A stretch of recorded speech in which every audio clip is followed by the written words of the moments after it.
మనని ఓడించేది మనం చేసిన తప్పులు మాత్రమే కాదు, మనం చేయని పనులు కూడా.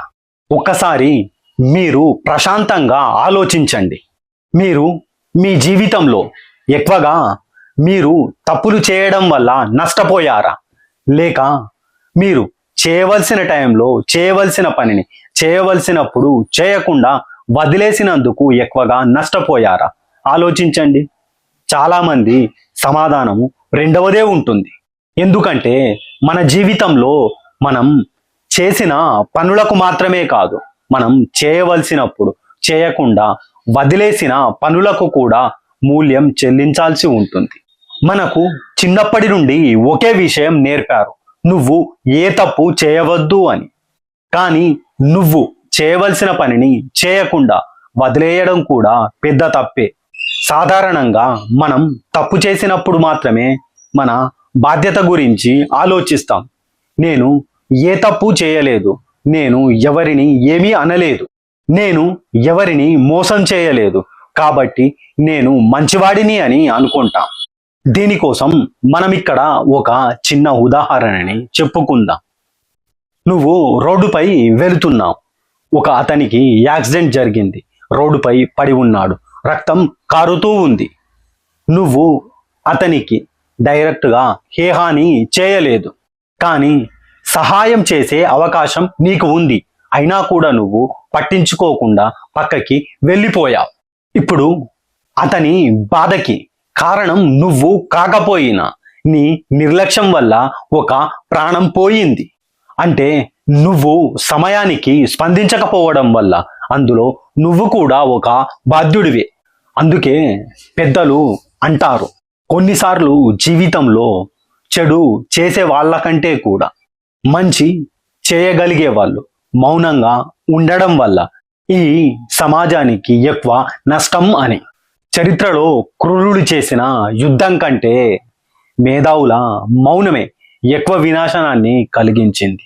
ఇది మన సమాజానికే కాదు, మన వ్యక్తిగత జీవితానికి కూడా వర్తిస్తుంది. ఇక్కడ మనం ఒక విద్యార్థిని ఉదాహరణగా తీసుకుందాం. అతను పరీక్షలో ఫెయిల్ అయ్యాడు. అతను ఏ తప్పు చేయలేదు, అతనికి ఏ చెడు అలవాట్లు లేవు. కానీ అతని వైఫల్యానికి కారణం అతను చేయవలసిన పనిని చేయవలసినప్పుడు చేయకపోవడం. అతను చదవాల్సిన టైంలో చదివి ఉంటే పాస్ అయ్యేవాడు కదా. ఎంతో మంది తమ కలలు నెరవేరలేదని బాధపడుతూ ఉంటారు.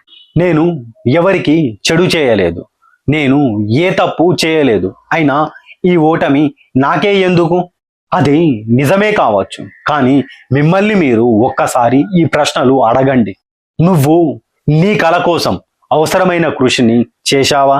వచ్చిన అవకాశాలను సరిగ్గా ఉపయోగించుకున్నావా? నీ భయాన్ని దాటి అడుగు ముందుకు వేశావా? నీ లక్ష్యం కోసం ప్రతిరోజు కొంచెమైన పని చేశావా? ఈ ప్రశ్నలకు నీ సమాధానం లేదు అయితే మీ ఓటమికి మీరు చేసిన తప్పులు కాదు, మీరు చేయని ప్రయత్నాలే మీ ఓటమికి కారణం. చాలాసార్లు మన వైఫల్యాలకు కారణం తప్పుగా అడుగులు వేయడం కాదు, నువ్వు వేయకుండా ఆపేసిన నీ సరి అయిన అడుగులను వేయకపోవడమే. కాబట్టి చాలామంది జీవితం ముగింపుకొచ్చాక బాధపడేది చేసిన తప్పులను గురించి కాదు, తాను చేయకుండా వదిలేసిన పనులను గురించి, చెప్పలేకపోయిన మాటల గురించి, పట్టుకోలేకపోయిన అవకాశాల గురించి, ప్రారంభించలేకపోయిన తన ప్రయాణాల గురించి. అందుకే జీవితంలో ఎప్పుడు ఒక విషయాన్ని గుర్తుంచుకో, చేసిన తప్పులకు మనమే బాధ్యులం. అలాగే చేయవలసిన పనిని చేయకపోవడం వల్ల జరిగే తప్పులకు మనమే బాధ్యులం. కాబట్టి జీవితాన్ని మార్చేది మన చర్యలే కాదు, మన నిర్లక్ష్యాలు కూడా కొన్నిసార్లు మన జీవితాన్ని మార్చేస్తాయి. మనల్ని విజయం వైపు తీసుకెళ్లేది మనం చేసిన పనులు అయితే, మన ఓటమికి చాలాసార్లు మనం చేయకుండా వదిలేసిన పనులే కారణం. కాబట్టి ఈ రోజు నుంచి ఒక బలమైన నిర్ణయం తీసుకో. నా జీవితంలో నేను ఏ తప్పు చేయను అని మాత్రమే కాదు, నువ్వు చేయవలసిన పని నేను వాయిదా వేయను అని. ఎందుకంటే కొన్నిసార్లు మన జీవితాన్ని నాశనం చేసేది మనం చేసిన పెద్ద తప్పు కాదు, మన చిన్న నిర్లక్ష్యం, చిన్న ఆలస్యం, మనం చేయకుండా వదిలేసిన చిన్న పని. కాబట్టి గుర్తుపెట్టుకో, నీ జీవిత చరిత్రను నువ్వు చేసిన పనులు మాత్రమే కాదు, నువ్వు చేయకుండా వదిలేసిన పనులు కూడా నీ జీవిత చరిత్రను రాస్తాయి.